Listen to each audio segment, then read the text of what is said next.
Take a look at this. This is from CBS Sports.com's ranking the NFL last place divisional teams by future outlook. Bears 1, Seahawks 2, Giants 3, Panthers 4, Patriots 5, Jaguars 6, Raiders 7. They list the Browns as 8th and in the toughest spot outlook-wise for the future. Deshaun Watson's contract is Cleveland's biggest hurdle. Team would incur a dead cap hit of nearly $73 million if they were to release Watson after June 1st of next year. That's bad, but not as bad as the $85 million hit the Broncos took when they released Wilson. The decision, while costly, has proven to work out for Denver, and Brown should strongly consider it. We touched on this earlier. I'm guessing you don't agree with them being in that dire financial thing, and there are ways around the Watson contract.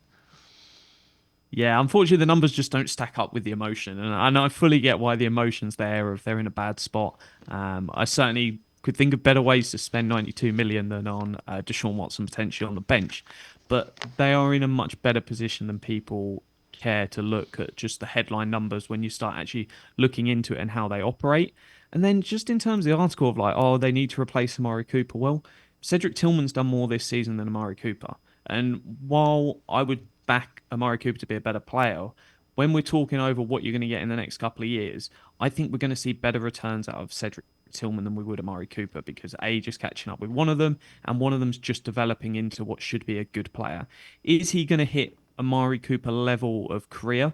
Probably not, but there's no reason he can't be a sort of 6, 7, 800 yard a year wide receiver. So I remain positive that he's there. Isaiah McGuire can step into the Zadarius Smith shoes, and even just producing 80% of that, you're saving 30 million going, or even more than that, 30 million basically going from those two to what you're getting. And that's another 30 million you can go spend in free agency at other positions just by moving from Cooper to Tillman and from Smith to Maguire. And at that 30 million, hey, why not spend 25 million of that on T. Higgins? Spend 5 million of it on wherever else you want to go on the roster.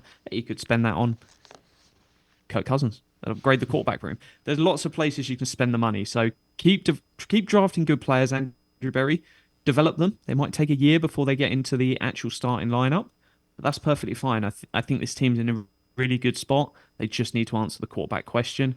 And yeah, playoffs again in 2025. I genuinely believe that's in play.